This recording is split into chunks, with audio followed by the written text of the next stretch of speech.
sign convention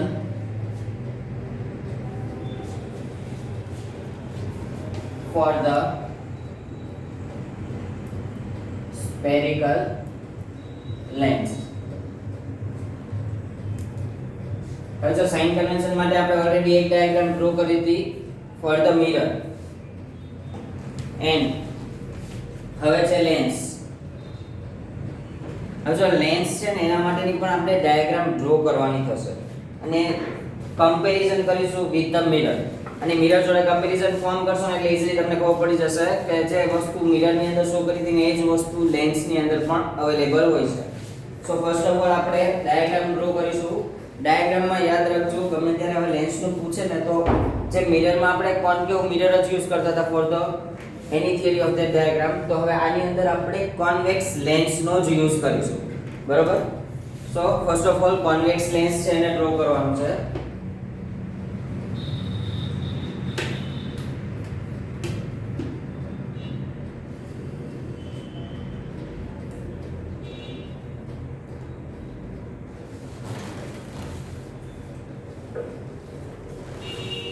After that,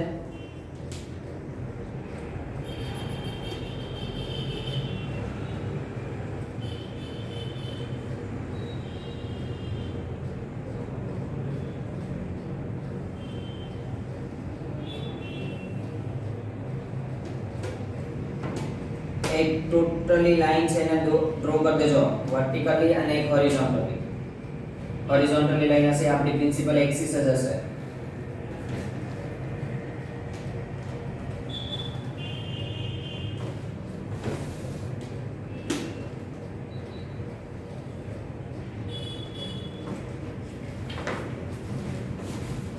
અહીંયા આવશે O.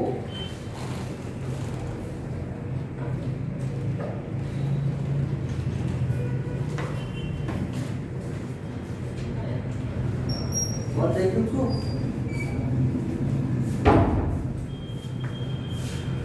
Okay. જો ઉપર મેં ખાલી just sign convention for the spherical lens એ જ લખ્યું છે. ડાયાગ્રામ કમ્પ્લીટ દેખાવી જોઈએ બસ.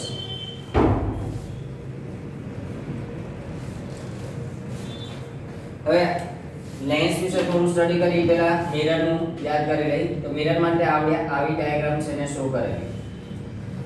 હવે જો આ મિરરની જે ડાયાગ્રામ હતી ને એની અંદર એવું કીધું હતું કે જેનો પ્રિન્સિપલ ફોકસ થી જે લાઈન પાસ થઈ હતી એને પોલને ટચ કરી જતી હતી એ પ્રિન્સિપલ એક્સિસ. આ પ્રિન્સિપલ એક્સિસ ની અંદર એક સેકન્ડ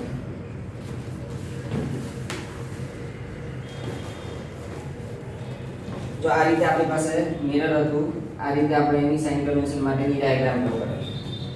તો અહીંયા જે પોલ છે, પોલ P, આ પોલ થી રાઈટ હેન્ડ સાઈડના ડિસ્ટન્સ જે કંઈ પણ હોય બધા પોઝિટિવ હશે, લેફ્ટ હેન્ડ સાઈડના નેગેટિવ હશે. પ્રિન્સિપલ એક્સિસ થી એબોવ ડિસ્ટન્સ હશે બધા પોઝિટિવ હશે, ડાઉનવર્ડ ડિરેક્શન્સ બધા કેવા હશે? નેગેટિવ હશે. તો આ વસ્તુ આપણે ફોર્મ કરેલી ઇન ધ મિરર. ત્યાં આપણી માટે રેફરન્સ પોઈન્ટ એક જ હતો ધેટ પોલ P. હવે આપણી પાસે લેન્સ હોય if તો લેન્સ માટે એવું પોસિબલ નથી કે એની અંદર પોલ હોય. તો લેન્સ માટે એક મેઇન થિંગ અવેલેબલ છે આપણી પાસે ધેટ ઓપ્ટિકલ સેન્ટર. હવે આ જે ઓપ્ટિકલ સેન્ટર છે ત્યાંથી હવે આપણે બધા જ ડિસ્ટન્સ છે એને મેઝર કરીશું કે એનાથી રાઈટ સાઈડ છે કે લેફ્ટ સાઈડ છે, અપવર્ડ છે કે ડાઉનવર્ડ છે. તો આ જે ડિસ્ટન્સ આપણે મેઝર કરીએ છીએ from that optical center, that's in the sign convention આપણો રેફરન્સ પોઈન્ટ જે છે એ કયો થઈ જશે? Optical centre. હવે જો રેફરન્સ પોઈન્ટ મારો ઓપ્ટિકલ સેન્ટર છે ઇટ મીન્સ ધેટ કે અહીંયા ઓપ્ટિકલ સેન્ટર O થી રાઈટ હેન્ડ સાઈડના જેટલા પણ ડિસ્ટન્સ છે, સો right hand side of the optical centre is always positive. એટલે કે ઓપ્ટિકલ સેન્ટર થી રાઈટ હેન્ડ સાઈડના જેટલા પણ ડિસ્ટન્સ હશે આ રિજિયનમાં એ બધા જ કેવા હશે? પોઝિટિવ વેલ્યુએશન શો કરશે. if તમારી પાસે લેફ્ટ હેન્ડ સાઈડ છે તો આ left hand side of the optical centre is always negative, એટલે કે પોલથી રાઈટ હેન્ડ સાઈડ પોઝિટિવ હતું, પોલથી લેફ્ટ હેન્ડ સાઈડ નેગેટિવ હતું ઇન મિરર. એ જ કન્ડિશન અહીંયા છે, પણ પોલની જગ્યાએ કોનો યુઝ કરીશું? Optical centre. તો ઓપ્ટિકલ સેન્ટર થી રાઈટ હેન્ડ સાઈડ છે બધા પોઝિટિવ હશે, ઓપ્ટિકલ સેન્ટર થી લેફ્ટ હેન્ડ સાઈડ છે બધા કેવા હશે? Negative. Same to same optical centre થી ઉપરના અથવા તો તમારી પ્રિન્સિપલ એક્સિસ જે પાસ થાય છે ફ્રોમ ધ ઓપ્ટિકલ સેન્ટર, તો આ જે પ્રિન્સિપલ એક્સિસ છે એનાથી એબવ જે ડિસ્ટન્સ હશે, તો પ્રિન્સિપલ એક્સિસ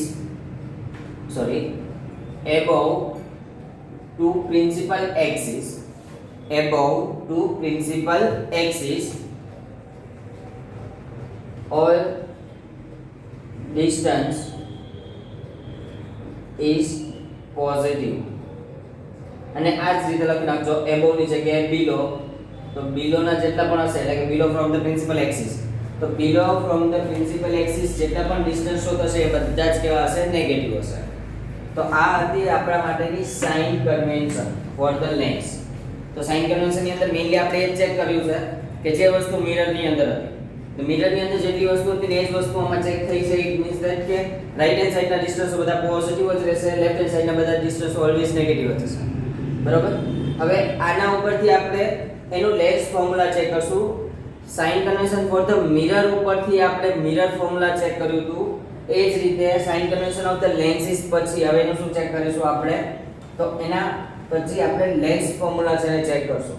હવે જો તમને ત્યારે પણ મેં કીધું હતું કે મિરર ફોર્મ્યુલા છે આપણી પાસે, તો ચેક કરો ફોર ધ મિરર ફોર્મ્યુલા.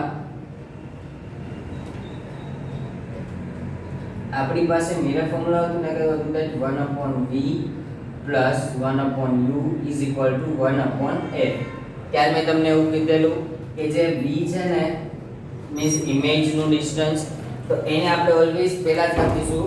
પછી ત્યારે એવું કીધું હતું કે એડિશન છે એટલે તમે આગળ પાછળ લખી શકો છો, પણ આપણે નહીં લખીએ, આપણે 1/v ને પહેલા જ લખીશું. આનું મેઇન રીઝન એક જ છે કે આના ઉપરથી જ આપણે લેન્સ ફોર્મ્યુલા છે એ લેન્સ ફોર્મ્યુલાને યાદ રાખવાની છે.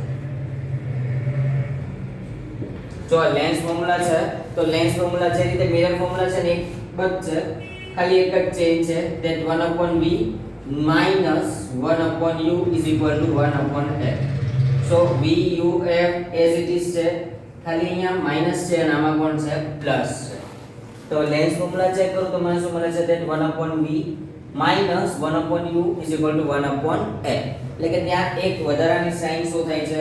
જે પોઝિટિવ હતી એ પ્લસ ની સાઇન નીકળી જશે અને એની જગ્યાએ કઈ સાઇન આવી જશે? તો માઈનસ ની સાઇન છે એ એડ થઈ જાય છે.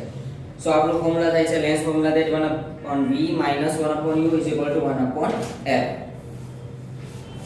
હવે આપણે મેગ્નિફિકેશન છે એને ચેક કરવાનું છે. તો જો મેગ્નિફિકેશન તમને યાદ હશે કે મેગ્નિફિકેશન છે તેને આપણે m થી ડિનોટ કરતા હતા. તો m is equal to ત્યારે આપણે એવું કહેતા હતા that height of image upon height of object. આ ફોર્મ્યુલા આપણે યુઝ કરતા હતા. ઇટ મીન્સ ધેટ ઇમેજ માટેની હાઈટ છે એ h નક્કી કરેલી અને ઓબ્જેક્ટ માટેની હાઈટ છે એને શું નક્કી કરેલી? h. સો આપણને એનું formula m is equal to શું મળે છે? h dash upon h formula show થાય છે.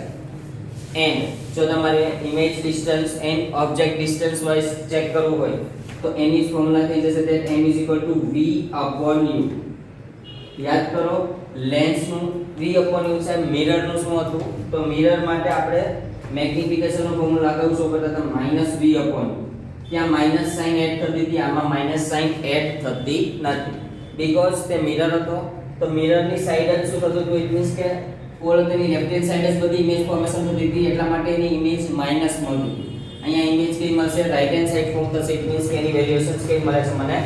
પ્લસ વેલ્યુએશન શો કરે છે. સો ટોટલી અહીંયા શું ફોર્મ કરેલું છે? તો લેન્સ ફોર્મ્યુલા છે, સાઇન કન્વેન્શન છે, ઓલસો એના ઉપરથી એનું મેગ્નિફિકેશન આપણે ફોર્મ કર્યું છે. સો અહીંયા નોર્મલી સમ પૂછાતા હોય છે from the lens formula and from the mirror formula, પણ અત્યારે ડિડક્ટેડ પોર્શન છે તો ડિડક્ટેડ પોર્શનમાંથી ચેપ્ટર નંબર 10 માંથી જેટલા પણ સમ્સ હતા એ બધા જ સમ્સને કાઢી નાખ્યા છે અને બધા સમ્સ નીકળી ગયા છે. એનો મીનિંગ કે ફોર્મ્યુલા જસ્ટ તમારે યાદ રાખવાનું છે અને એના ઉપરથી એનું મેગ્નિફિકેશન શું થશે એ યાદ રાખવાનું છે સપોઝ શોર્ટ ક્વેશ્ચન ની અંદર ક્વેશ્ચન પૂછાય ને તો એમાં એક જ વસ્તુ પૂછે write about the mirror formula and its magnification also write about the lens formula and its magnification એટલે આપણે આ ફોર્મ્યુલા પ્રૂવ કરવાનું મીન્સ કે આ ફોર્મ્યુલા લખવાનું એની અંદર કયો ટર્મ્સ શેના માટે યુઝ થયો છે એ લખવાનું એનું મેગ્નિફિકેશન છે એની કેલ્ક્યુલેશન શો કરવાની જો અહીંયા 1/v છે તો v શું શો કરે છે તો ડિસ્ટન્સ ઓફ ઇમેજ 1/u છે એમાં u છે એ શું શો કરે છે તો distance of object and f છે તો એ શું શો કરે છે તો એની ફોકલ લેન્થ છે એને શો કરે છે યાદ રાખજો મેઇનલી આપણી પાસે f છે ઇટ મીન્સ ફોકલ લેન્થ છે તો ફોકલ લેન્થ ની ડિફાઇન હતી કે distance between optical centre o and principal focus f1 ત્યાં સુધીનું ડિસ્ટન્સ જે છે એને ફોકલ લેન્થ કહીએ છીએ જો મિરર હોય તો pole distance between pole and principal focus તો એ શું થઈ જાય છે ફોકલ લેન્થ અને એના માટે આપણે એક ઇક્વેશન પ્રૂવ કર્યું છે that r is equal to 2f એટલે કે 2 ટાઈમ તમે ફોકલ લેન્થ ફોર્મ કરશો ને એટલે એ શું ફોર્મ કરી દેશે તમારી રેડિયસ ઓફ ધ કર્વેચર છે એને ફોર્મ કરે છે સો અહીંયા ટોટલી લેન્સ ફોર્મ્યુલા એનું મેગ્નિફિકેશન ને બધી જ ટર્મ્સ છે અહીંયા કમ્પ્લીટ થાય છે